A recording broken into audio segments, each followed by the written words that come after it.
나는 알래스카의 중심 도시 앵커리지에서 여정을 시작했다. 6월 중순의 날씨는 무척이나 화창했다.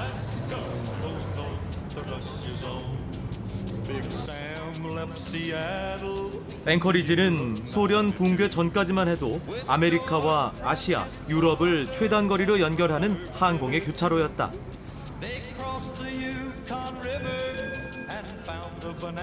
이정표를 보고 있는데 빨간색 버스가 한 대 다가왔다. 옛날 전차 모양을 한 앵커리지 시내 투어 버스다.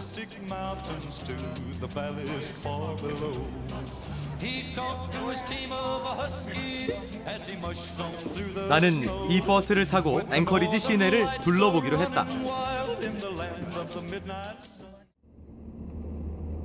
앵커리지는 1964년 대지진으로 건물들이 많이 파괴돼 옛날의 모습은 좀처럼 찾아보기 힘들다. 그리고 도심에도 숲이 울창하다. 마치 전원주택 단지 같아 다른 지역에서 온 미국 사람들도 부러워한다고 한다. 가장 인상적인 것은 자동차만큼이나 수상 비행기가 많다는 것이다. 땅이 워낙 넓은 이곳에서는 수상 비행기가 필수적이다.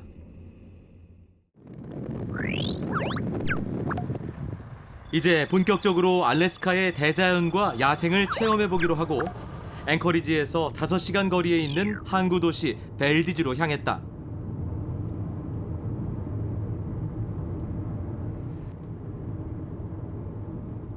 벨디지로 가기 위해서는 톰슨 패스라는 높은 언덕을 지나야 한다.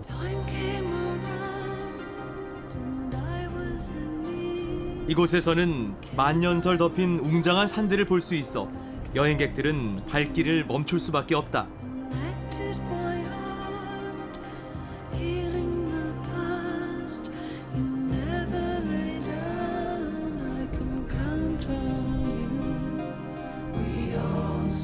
(6월이) 되면 들꽃들이 피어나 산과 들을 아름답게 장식한다.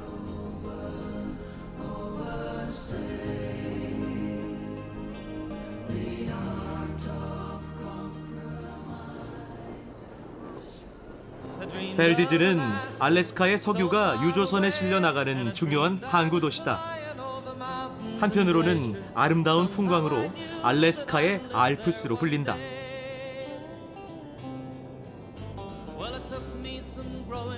하지만 옥빛의 바다와 하얀 배들이 설산과 어우러진 모습은 알프스에서도 보기 힘들 것 같다. 수달의 사촌인 해달이다.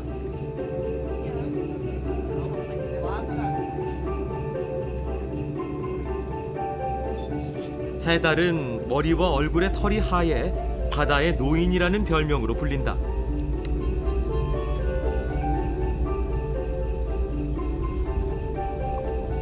물 위에 떠서 털을 손질하거나 꾸벅꾸벅 졸고 있는 모습이 무척 귀엽다.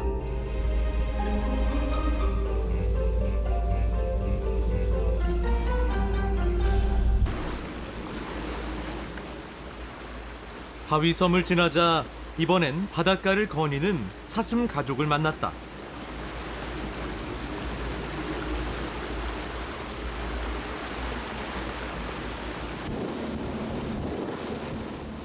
배는 섬들로 둘러싸인 프린스 윌리엄 해협에 도착했다. 배가 지나가자 물범들이 재빨리 바다에 뛰어든다. 그중 한 녀석은 배 주위를 돌면서 호기심 많게 사람들을 구경한다.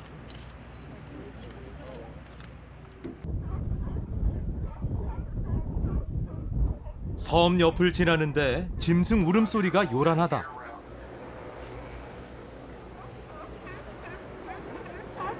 큰 바다 사자들이다. 봄이 되면 새끼들이 태어나 식구들이 늘어난다. 요란한 울음소리를 듣고 있자니 왜 바다 사자라는 이름을 얻었는지 알 것 같다.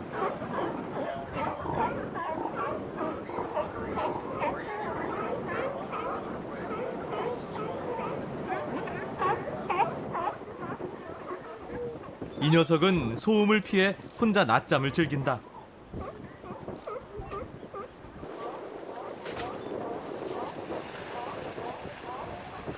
한 녀석은 배 가까이 다가와 묘기를 보여준다.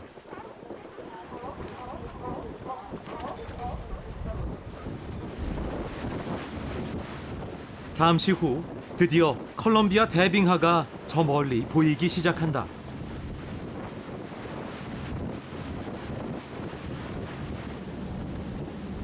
빙하 근처로 갈수록 오싹하게 추워진다.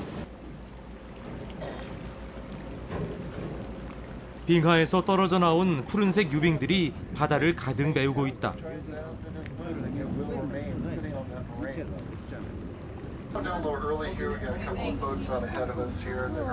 선원들이 빙하 조각을 건져 승객들에게 직접 만져볼 수 있게 한다.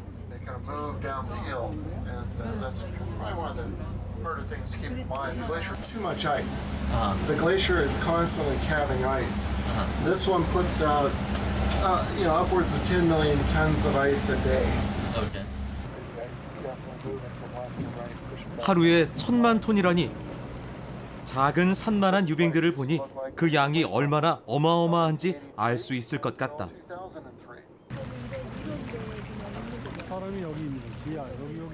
유빙이 이렇게 많으면 배가 앞으로 나아갈 수가 없다.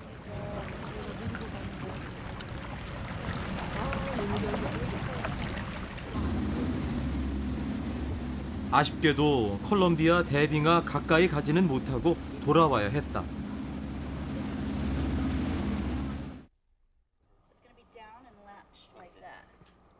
다음 날 헬리콥터를 타고 컬럼비아 대빙하에 가기로 했다.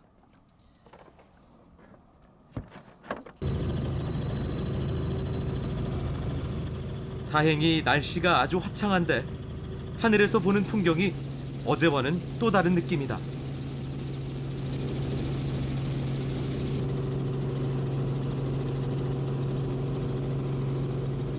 어제는 바닷길로만 갔지만 오늘은 산을 넘어 컬럼비아 대빙하로 날아간다.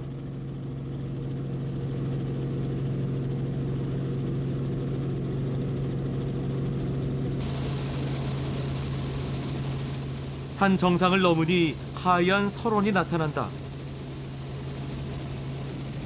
얼핏 보면 눈밭으로만 보이지만 사실은 푸른색이 선명한 빙하다.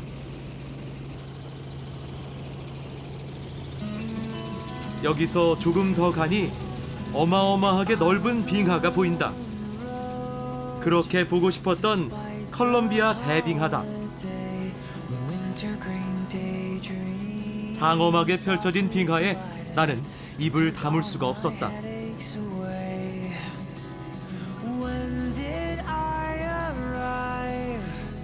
그 면적이 서울시의 1.5배라니 그 규모를 도저히 상상조차 할 수 없다.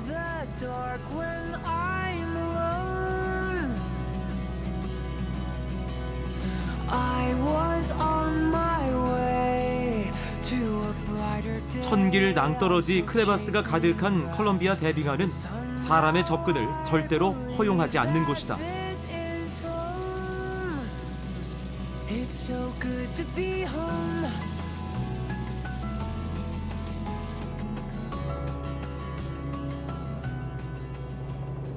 빙하에서 2km 떨어진 바닷가에 착륙했다.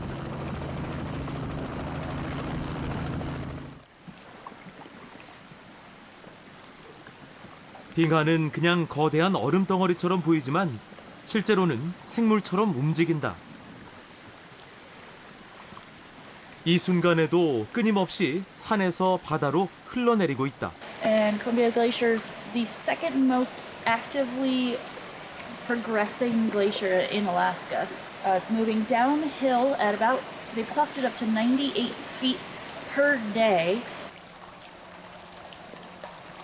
그런데 지금은 지구온난화의 영향으로 움직이는 속도보다 더 빠르게 빙하가 녹고 있다고 한다. 언젠가 이 빙하가 완전히 사라질 수도 있을까? 생각만 해도 너무 안타깝다.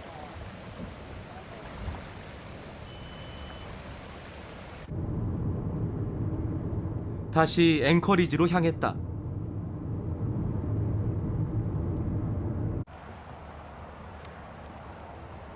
가는 길에 알래스카 야생동물 보호센터에 들렀다. 이곳에서는 어미를 잃었거나 부상을 당한 야생동물들을 치료하고 자연으로 되돌려보낸다. 들소나 사슴, 늑대 같은 맹수들도 있다.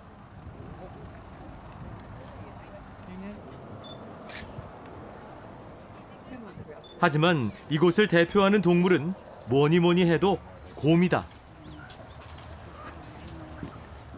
불곰은 육식을 좋아하긴 하지만 초여름에는 싱싱한 풀을 즐긴다.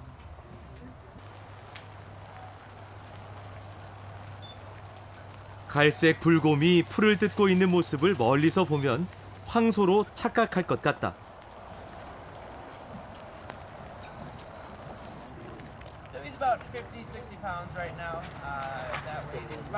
요즘 사람들의 귀여움을 독차지하고 있는 녀석은 새끼 흑곰이다.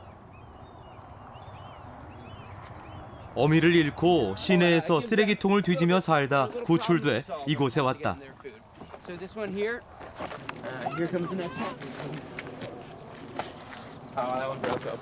그런데 어렸을 때 스스로 사냥하는 법을 배우지 못한 곰은 야생에서 생존할 수 없어 평생을 이곳에서 살아야 한다고 한다. 이런 설명을 들으니 천진난만한 새끼 곰이 무척이나 치근해 보였다.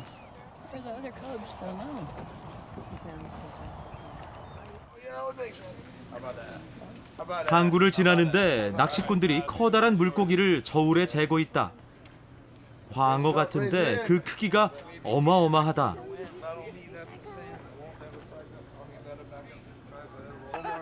무게가 무려 27kg.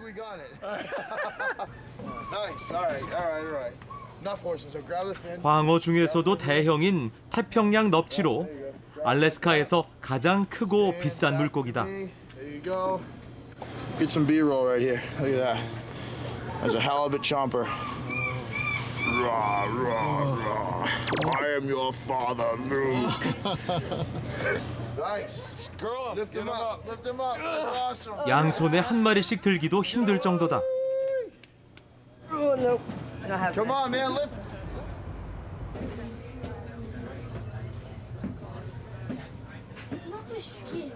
이 기차 2층은 3면이 통유리로 돼 있다.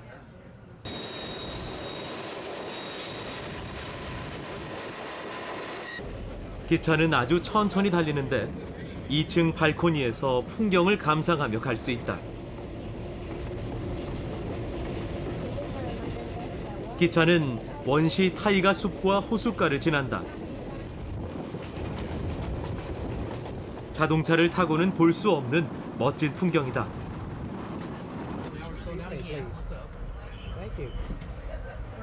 기차가 갑자기 속도를 줄인다. 그리고 세상에나 기차가 거꾸로 가기 시작한다.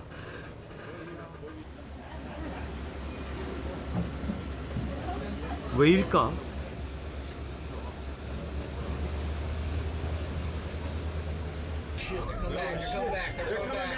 나무 위에 뭔가가 있다. 새끼 흑곰이다. 기차에서 곰을 보다니 알래스카 여행의 마지막 선물 같다.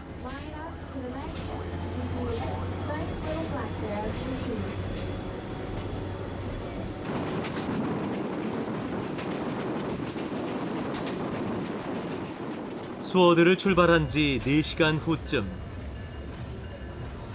앵커리지에 도착했다.